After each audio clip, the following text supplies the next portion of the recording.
יושב פה על הביט, לא מצליח להביט אל האופק, אל מה שיקרה, אל מה שקרה. לפעמים צריך להביט אל הלא נודע, לפעמים אתה מרגיש שעשית משהו לא נכון, שהגוף שלך טעה, ואת באותה שנייה שמת לב שהראש שלך טבע בתוך הרגשות, בתוך הרצון שלך לחיות.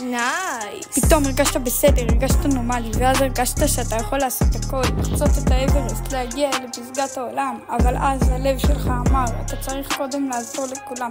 נשמתי עמוק, יצאתי לבחוץ, ראיתי מישהו בטלפון לחוץ, באתי אליו ואמרתי, אדוני, אפשר לעזור? במקום לענות, הוא רק החל לגור.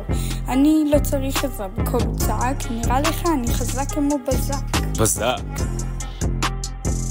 היידה!